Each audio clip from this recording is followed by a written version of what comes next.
Hello, friends. Welcome back to our episodes, A Journey Through the Bible. The last time we saw the fall of Satan, and you were able to clearly see why did God permit sin in the first place. We are able to discover why did God not kill or not destroy Satan, immediately after he transgressed in heaven. We were able to see that one, and because of that one, we are building on our plan, the plan of salvation. And now today, we are going to discover or to discuss why, we are going to discover the fall of man. Why did God allow man to fall or to fall to sin? So our topic for today, that is our episode, we are going to discuss the fall of man and the plan of salvation. And the key point that I want us to emphasize, brothers, and these are the things that I want you to note. We are going to discover the entrance of sin in the world, how sin entered in the world. Remember, we discussed how sin entered in heaven and how the devil was kicked out of heaven. So we are going to discuss the fall of man and the plan of redemption. And on that, we are going to discover how the sin entered into the world. Also, we are going to discover how mankind lost their God-given robe of light. Yes, before we started wearing these attires, what was the clothes that man, the garment that man wore? The Bible is telling us, and it's very clear, that before the fall of man, we used to, don the cloth or the robe of light. The robe of light. The Bible is very clear, brother. We are going to get that one. We are also going to discover the plan of salvation. The plan of salvation. What does the Bible say about the plan of salvation? How can this man which fall to sin can be redeemed? And also we are going to discover the guilt to Adam of the first blood. How Adam felt when the first blood was shed on this world. And finally, we are going to discover how sin is the cause of all psychological problems that we have today. So before we start, let us pray.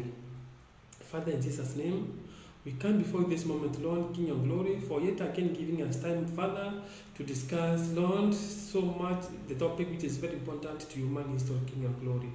Thank you, King of glory, for giving us a time, Lord. We pray, Lord, that you may give us your understanding. May your Holy Spirit be with us, Lord, that King of glory, whatever I'm going to speak, let me speak what comes from you, King of glory. And Father, I promise you, Lord, that King of glory, I'll always give you honor and glory, Father. May you give understanding to our children, Lord, and to whoever this message is going to get to, Father. Be with us, Lord, as we discuss, Father, the plan of redemption, and as we discover the fall of man. This we pray, believing and trusting in Jesus' name. Amen. Thank you, brothers. As I said, our topic today is about the fall of man. And I want us, we go to the book of Genesis, where it all started. And in the book of Genesis, I want to compare that book of Genesis with a book that we've been recently reading so much. That is the book of Genesis chapter 1 and verse 1. It says, Genesis chapter 1 verse 1, the word of God says, in the beginning, God created the heavens and the earth. In the beginning, God created the heavens and what? And the earth. There are three things that I wanted us to identify. The three things that God did in the beginning, or the three things that I wanted to get from this verse is, one, there was beginning. And number two, in this verse, there is God. And number three, in this verse, there is creation. So the three things that I want us to identify, brothers, in this verse I've said, in the beginning, God created heavens and earth. So the three things that I want us, I don't want you to forget, brother, is one, in the beginning. Number two, God. And number three, creation. Let us jump to the book of 1 John. Not 1 John, but John Gospel. That is John chapter 1. John chapter 1. John chapter 1 and verse 1. It says, John chapter 1 verse 1 and 3. It says, in the beginning was a word, and the word was with God, and the word was God. Verse 3, All things were made through him, and without him nothing was made that was made. So, when you read the book of John, also in the book of John, chapter 1, verse 1 and 3, we are identifying the three things again. One, in the beginning. And number two, there was what? There was, the Word. And you are told the Word was God. And number three, there is what? There is creation. So the two verses, brothers, the two verses are very similar. In that, as we've told from the book of John, chapter 1, verse 1 and 3, that all things were made through him. That is through the Word. And without him, nothing was made. So you've seen in the book of Genesis that there was Word in the beginning, there was God, and there was creation. The same case in the book of John, there was, in the beginning, and there is Word, whom we are told through him all things were made, and then there was what? There's making things, or the things were made, or there is creation. Friends, very clearly, these two verses of the scripture are closely linked. In both of them, you have the expression in the beginning. In both of them, you have an idea of God. And in both of them, you have creation. That is Genesis 1 and Genesis and John 1. Both of them, we have the idea of God in the beginning and creation. So we have the same three ideas in Genesis and in the book of John. Those are the things that, brothers, I want you to note as we continue with our presentation. The point I'm trying to pass across, brothers, is that the creator in Genesis 1 is none other than Jesus Christ. Yes, because John 1, he tells us, in the beginning there was Word, and the Word, was with God, and the Word was God. And in the Word, through him, all things were created. So, the point I'm going to pass across is that what? The creation in Genesis 1 was made by none other than what? Than Jesus Christ. Because we find it in John chapter 1 verse 14, as we saw in our last presentation, that in John chapter 1 verse 14, the Word is what? The Word is Jesus Christ. So the creator in the book of Genesis is Jesus Christ, and obviously in Genesis it says that God did what? God created. Therefore, Jesus is God.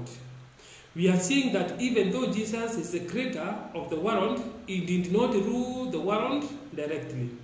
But then he placed a king to rule over him. So when Jesus did the creation of this world, when he created the world, he did not rule directly. But he placed a king to rule over what?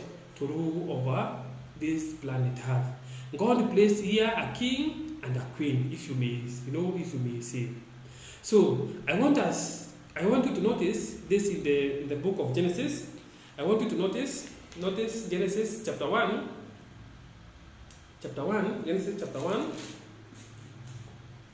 chapter 1 verse 28. Genesis chapter 1 verse 28.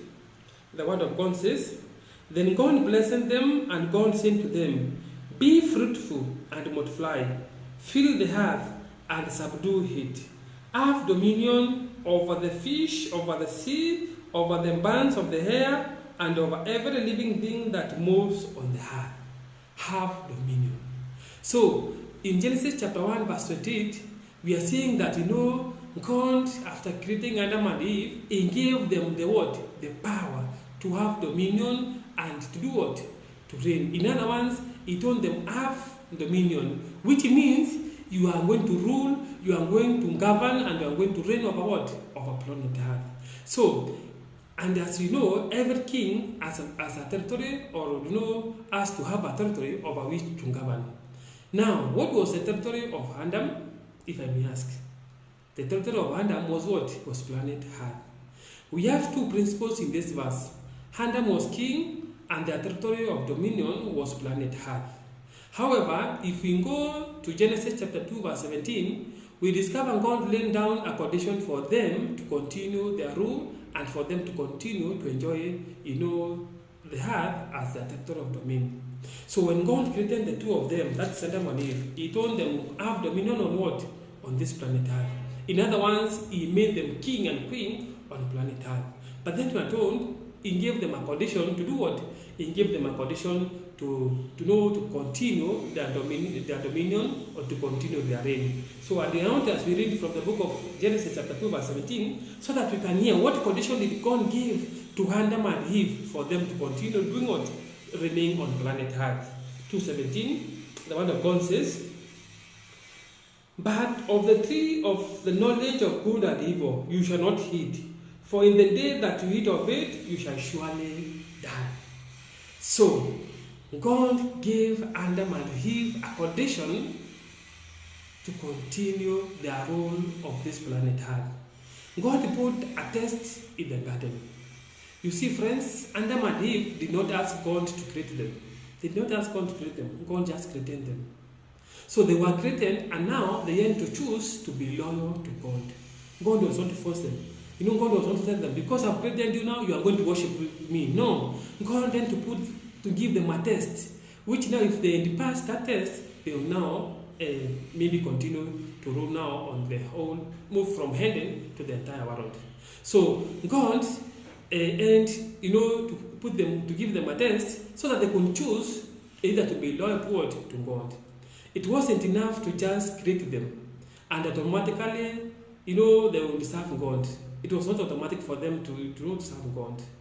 God wanted to give them a choice, and He placed a tree in the garden to give them a choice so that they could serve Him, not merely because He created them, but because they could choose to do so. God does not seek forced obedience, brothers, but obedience that stems from our love for Him. Just as it was the case of Adam and Eve. Because God created them, it was not automatic for them now to do what? To serve Him.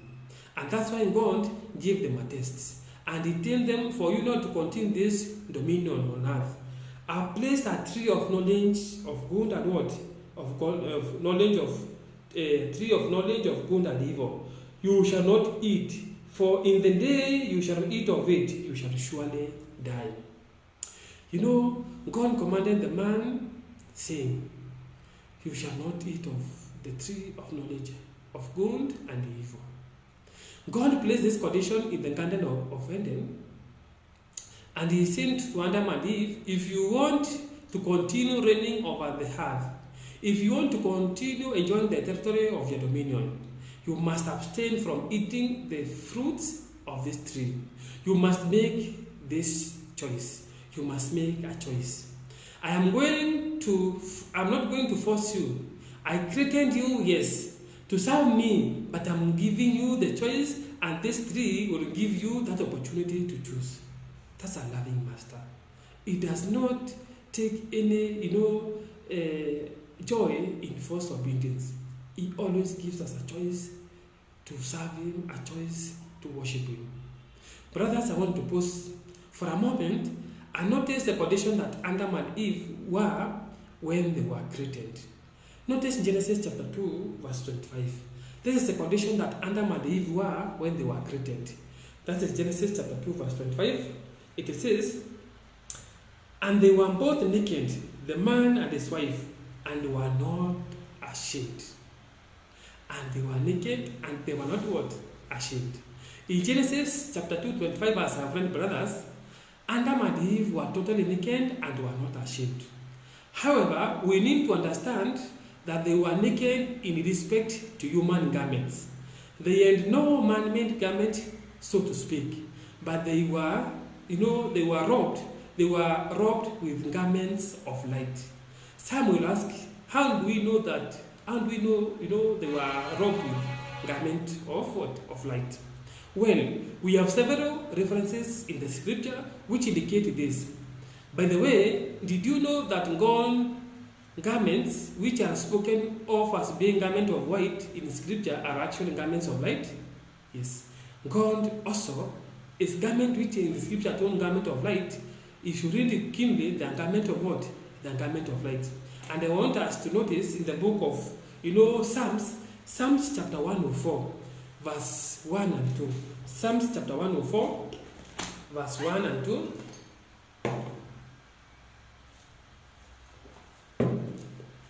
Psalms 104, verses 1 and 2. Psalms 104, verses 1 and 2. The word of God says, it says, "Bless the Lord, O my soul. O Lord my God, you are very great. You are clothed with honor and majesty, who cover yourself with light as with a garment, who stretches out the heavens like a curtain." You know, the word of God says was, who cover yourself with light as with what? With a garment. So God, garment of light, as we say, the light, you know, white, it is what? The covering, the garment of God is what? Is light. So as you realize from the word of God, that's the book of Psalms 104, notice God covers himself with light as a garment. In other words, the garment of God are garments of light. They are not made of silk or any other material, but a garment of what? Garment of light. And Adam and Eve, though were naked with respect to human eyes, were covered with the glorious light of God. And you notice in Revelation chapter 12, where it speaks about the true church, it speaks of a woman garbed with, with white garments. And when you go there, let us notice, that is Revelation chapter 12. Revelation chapter 12. Notice the woman, which the book of it talks of a woman. It says, "Now a great sign appeared in heaven, a woman clothed with the sun, with the moon, and her feet, and on her hand a garland of 12 stars." Then we are told, a great sign appeared in the clouds, and a woman clothed with the sun. She had a radiant garment. She was garbed with garments of light. They were not artificially made. And we are told, it was so bright that the description, we are told what? A woman clothed with what? With the sun. So in other words, she was clothed with a garment of light. And then you notice in Psalms, as we've read, Psalms chapter 8, verse 3. I want to confirm to you that, Adam and Eve were clothed with the garment of light. Before we came to know they were naked, what were they, done? And you're told God himself, the light or the garment of white that we normally call light, it is what? A garment of light, as we read from the book of, Psalms. Now, Psalms chapter 8, verse 3, the word of God says, "When I consider your heavens, the work of your fingers, the moon and the stars, which you have ordained, what is man that you are mindful of him, and the son of man that you visit him? You have made him a little lower than the angels. You have crowned him with glory and honor. You have made him to have dominion over the works of your hands. You have put all things under his feet." Friends, the word of God says, "When I consider the heavens and the earth, the works of your hands, what is man that you have created him a little lower than angels? You have crowned him with glory and what? Honor." This crowning of glory and honor, in real sense, is what we are calling what? The garment of white, or the garment of light, as the word of God puts it. In other words, when Adam and Eve were created, were crowned with honor, glory, and splendor. You can now notice Adam and Eve in the Garden of Eden, in their innocence, naked but covered with the garment of light that God provided for them. And when you read, Genesis 3:7, Adam and Eve descended to disobey God.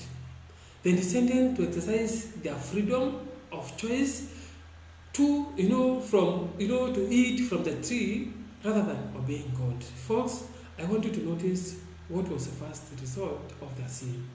And when you notice this, the first result of their sin, as you read the book of Genesis chapter 3 and verse 7.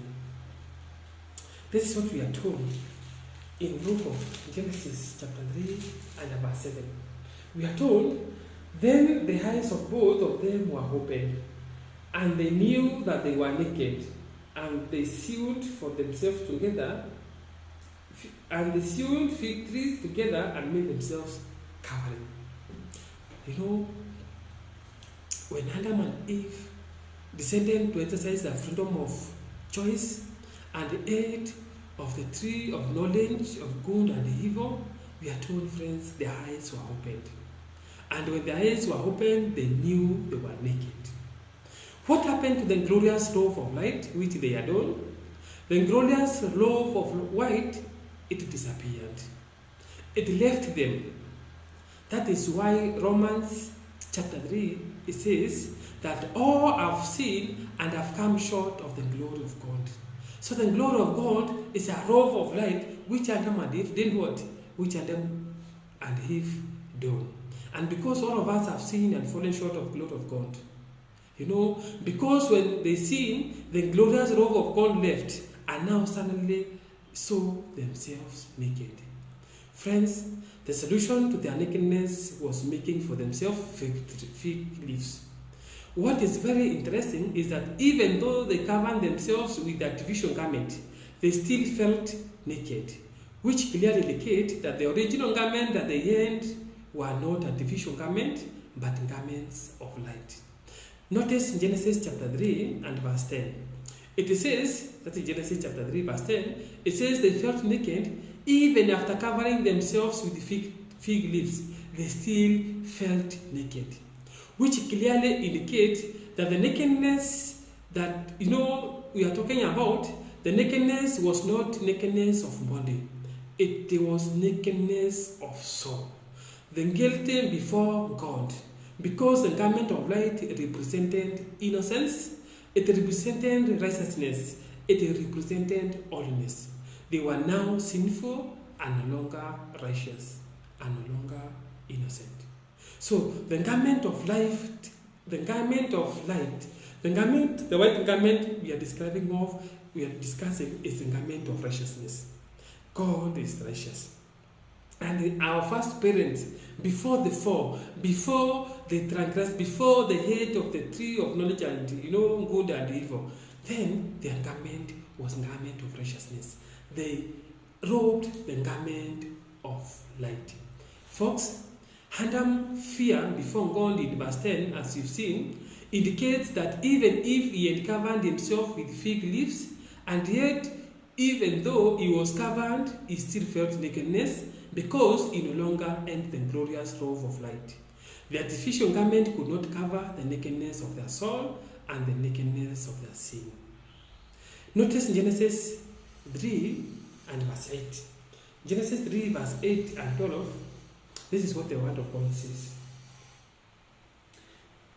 And they heard the sound of the Lord God walking in the garden in the cool of the day.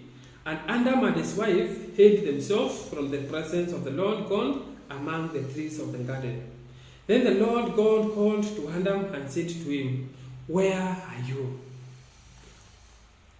Where are you?" So he said, "I heard your voice in the garden and I was afraid because I was naked." Who told him he was naked? Who told him? Because the robe of righteousness and left, the robe of light. And I was afraid because I was naked, and I hid myself. 11. And he said, "Who told you that you are naked? Have you eaten from the tree of which I commanded you that you should not eat?" Then the man said, "The woman whom you gave me to be with me, she gave me of the tree, and I ate." Friends, you know, there are very important things I want us to notice in these verses.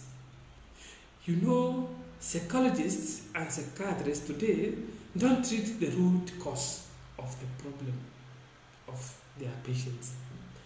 Psychologists and psychiatrists, friends, do not treat the root cause of the problem. The root cause of the problem. But most of the times, what they do, they treat the symptoms, but they do not treat the disease. I don't know whether you've noticed from the passage that for the first time in human history, you have guilt. For the first time in human history, you have Adam and Eve with very low self-esteem. That is why they are hiding from the presence of God. For the first time in human history, you have fear. For the first time in human history, you have blame. Adam is saying, this woman you gave to be with me, if it were not for her, I would not have eaten. And the woman is saying, and the woman says, if it were not for the serpent you created, that serpent would not have tempted, and I would not have eaten. Friends, the blame game begins with sin. Strife begins with sin. Guilty begins with sin. These are all psychological problems. Fear, blame, guilty, all are what? Psychological problems. First, if you are going to solve these psychological problems, the only way you can resolve them is by solving the problem that caused these things in the first place, the problem of sin. And any psychiatrist or psychologist that does not deal with the central core issue of sin can never actually bring healing to people. It is sin which brought these psychological problems. And for us now to solve these psychological problems, we have to solve the root problem. That is sin. And so, Adam and Eve are there in the garden hiding from God. God is searching for them. They are naked, covered with artificial garment, but they still feel naked. They are, filled with fear because God had said, if you eat from the tree, you will surely die. Folks, when Adam and Eve ate from the tree, they lost what God gave them originally. First of all, they lost their dominion. They lost their role as rulership of the planet. When they first ate of that tree, they lost their dominion. Let us notice from the book of Luke. Notice Luke chapter 4, from verse 5. After Adam and Eve lost, dominion, then to whom did they lose this dominion to? Notice Luke chapter 4, verse 5. The word of God says, that the devil, taking her on high mountain, showed him the kingdoms of the world in a moment of time. This is the temptation of Jesus Christ, when the devil was tempting Jesus Christ. It says, then the devil, that is Luke chapter 4, verse 5. Sorry. Luke chapter 4, from verse 5 to 7. It says, then the devil, taking him up on a high mountain, showed him all the kingdoms of the world in a moment of time. And the devil said to him, all this authority I will give you, and their glory, for this has been delivered to me, and I gave it to whomever I wish. Verse 7, therefore, if you will worship before me, it all will be yours. Friends, to whom did this kingdom originally belong? It belonged to Adam and Eve. And the devil is saying what? All this has been delivered what? Has been delivered to me. And I gave it to whoever does what? To whoever worship me. All this authority I will give to you. And their glory, for it has been delivered to me. To whom did it belong to? It belonged originally to Adam and Eve. But when the devil, caused them to sin, he took it over from them. Friends, the biggest question is, who gave this dominion to the devil? It was Adam and Eve. They were the representative of the human race. When they sinned, they gave up their dominion, and Adam gave up his position as a king. Adam gave up the territory of earth, and the devil took it over. This is the reason Jesus called the devil the prince of this world, the ruler of this world. That is why in the book of Job, notice in the book of Job, chapter 1, the book of Job, chapter 1. Job, chapter 1, and verse 1, Job, chapter 1, verse 6 to 7. When the children of God, You know, when God called for a council and his children come to present themselves, even the devil came along them.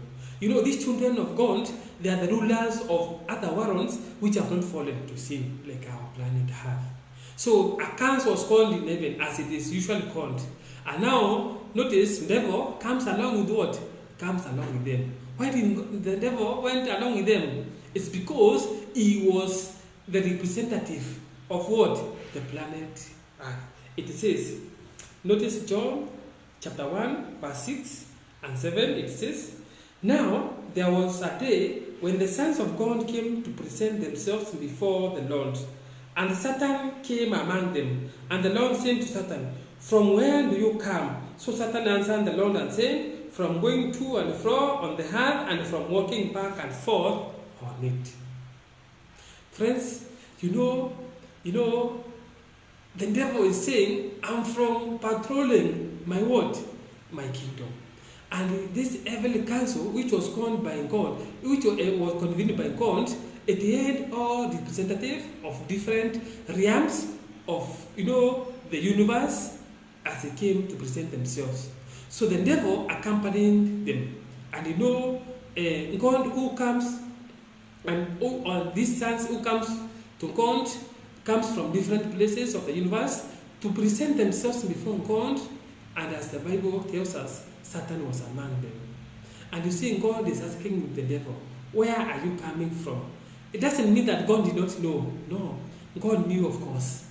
And the devil says, I have come from roaming around the earth. In essence, what the devil says is, I have come from patrolling my what? My territory. I have come from reigning over my territory. In other words, he went to that meeting representing planet Earth. Actually, Adam would have been the one representing planet Earth in that meeting. But at this point, the devil had stolen dominion from planet Earth. Sorry? So, you can imagine Adam and Eve at the Garden of Eden, shaking and not trembling, that God and saying, in the day you eat of that tree, you are going to die. But up to now, they were still alive. There hasn't been any death, but they knew something surely was wrong. Up to now they didn't die, but they knew something was wrong. So God comes to the garden, talks to the man first, hold him accountable, then talks to the woman, and then he says, I have some business to sort out with the serpent. And so he comes and speaks to the serpent. I want you to notice, friends, what he says to the serpent. We call it the first gospel promise of the Bible. It is called the first gospel promise of the Bible. Sorry? These words were spoken to the serpent, and Adam and Eve were there listening to what God was saying to the serpent. And as they were listening to what God said to the serpent, it became a promise to them, and they heard the challenge of God. Notice Genesis 3:15 as it is recorded. Genesis 3:15. The word of God says, Genesis 3:15, it says, and I'll put enmity between you and the woman, and between your seed and her seed. He shall bruise your head, and you shall bruise his heel. I'll put enmity between you and the serpent, and the woman, and between your seed and her seed. And he shall bruise your head, and you shall bruise his heel. There are 4 elements I want you to notice, brothers, in this. The first element is what? Enmity. The second is serpent. And the third is woman. And the fourth, seed or seeds. I want you to notice that this battle goes between the serpent and the woman, and between the serpent seed and the woman seed. And the real battle is not primarily between the serpent and the woman, and the serpent seed and the woman seed. The real warfare is in the last part of the verse. He shall bruise your head, and you shall bruise his heel. Who is this who is going to bruise the serpent head? The seed of a woman. So the real battle now falls down, or goes down to between the seed of the woman and what? The serpent. And the seed will bruise your hand, and you will bruise its heel.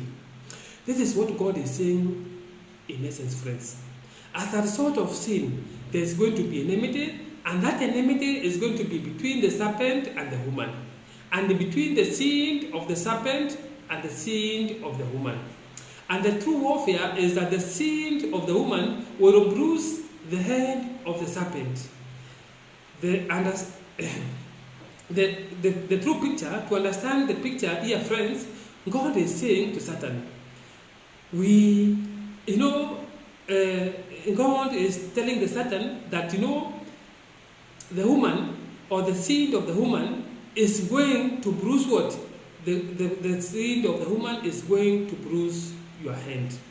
We are going to notice later that this Satan, that the Satan, or the bruising here, is referring to what? To Satan. And it says, Satan, you took dominion of planet, from Adam. You took planet Earth from Adam and Eve and all their descendants. But I'm declaring a war on you. I'm going to send a seed to planet Earth, and that seed is going to do battle with you. In the process of the battle, you are going to hurt his heel, but he will crush your hand. In essence, God is saying, I'm going to send a seed in the world, and the seed is going to be born of a woman.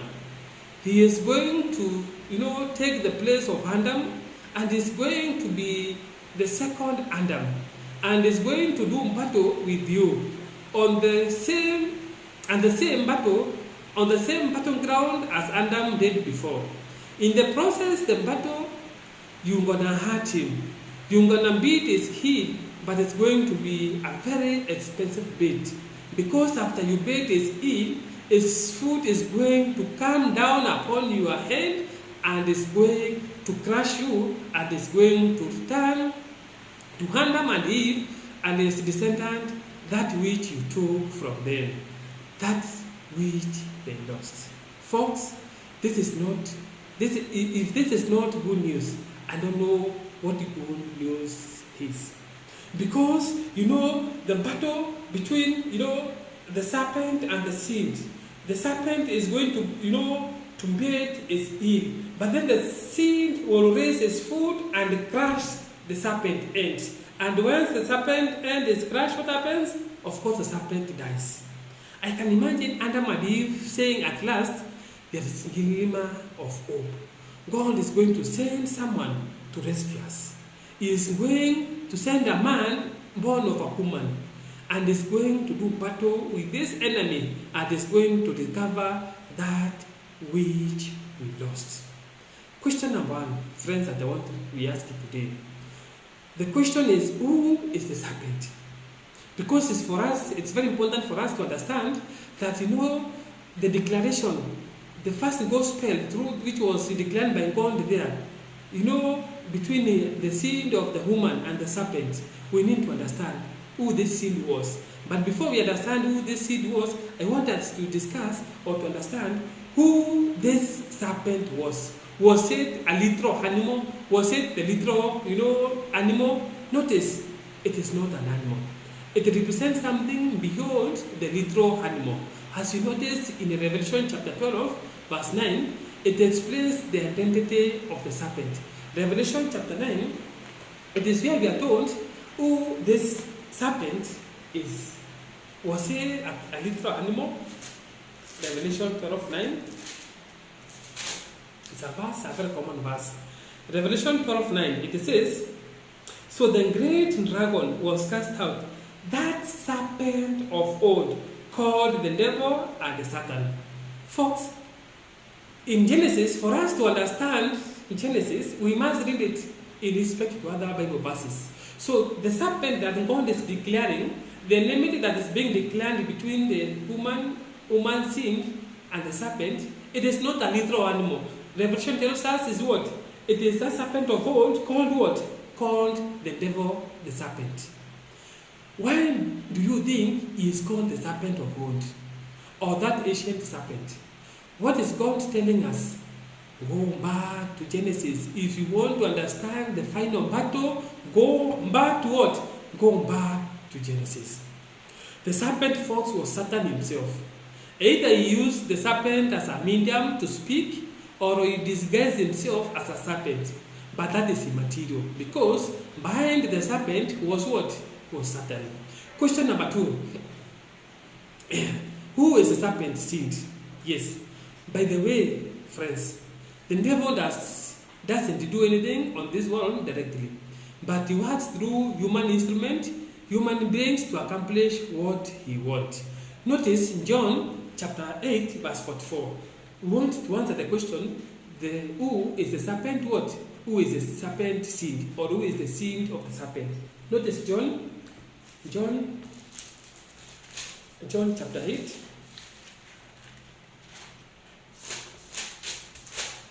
God, Father, help us to understand your word, to come through King of glory.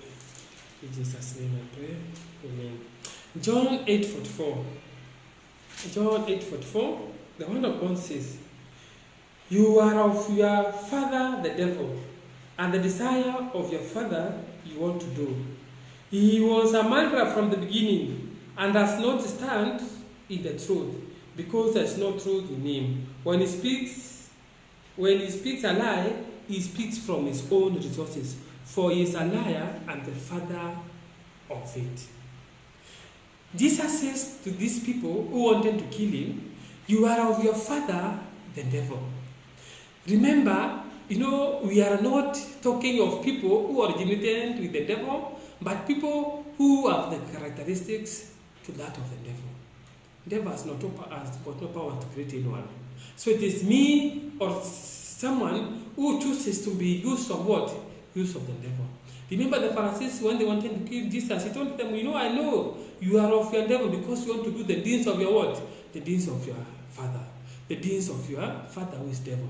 The deeds of the devil are what? Murdering, covetousness, those are the deeds. So if you are covetous, then you are at the sins of what? The sin of the devil.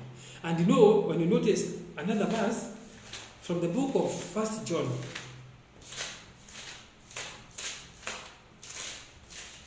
Notice 1 John 3 verse 12. 1 John 3 verse 12. 1 John 3 12, it says, we are answering the question, who is the serpent seed? 3:12, it says,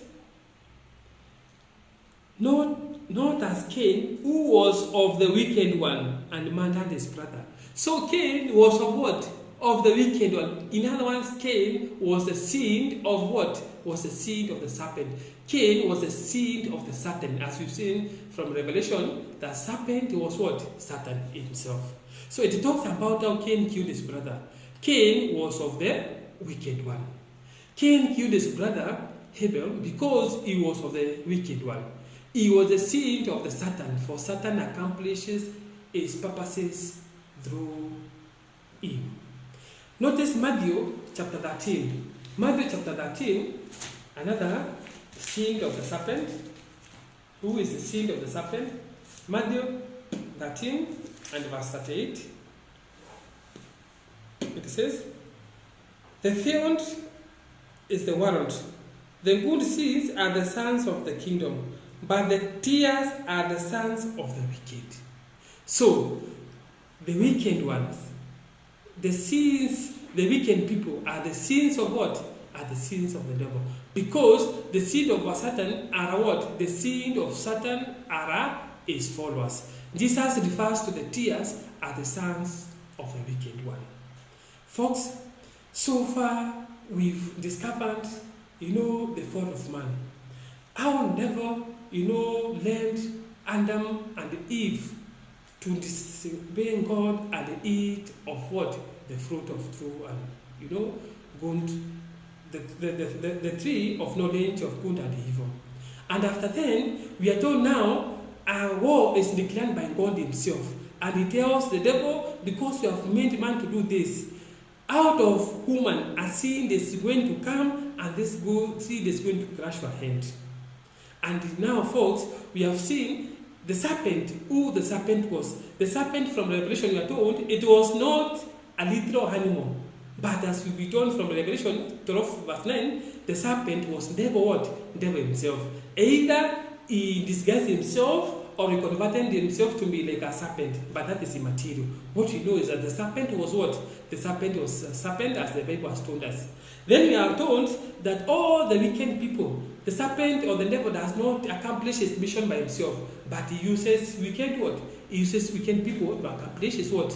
He accomplish his ways. So we have seen from all those verses that he uses human beings who works after his deeds to accomplish what? To accomplish his mission. And these are what are called the sins of the serpent. In our next episode, at the fall of man, we are going to discover, who is the woman and the woman's seed. And then we'll complete as we see, the final battle. For us to understand the final battle, friends, we need to understand Genesis. And so far, God has opened to us. We have understand the serpent was the Satan himself. And serpent has got his sins like the end Cain, whom we used to influence Cain, and he became of his sin and accomplished his mission of killing Abel. Welcome to our second episode, which is the fall of man, episode number 2, as we discover who is the woman and who is the woman's seed and the plan of salvation. May God bless us. Let us pray. Thank you, Lord Father, for giving us time and energy to complete episode 1. King of glory, I pray, Lord, saying thank you. May you, Father, go ahead before this message that your children may understand it, Lord. In Jesus' name, I pray, believing and trusting. Amen. Thank you, brothers. Welcome to our watch out for episode 2, which is the fall of man, part 2. Thank you.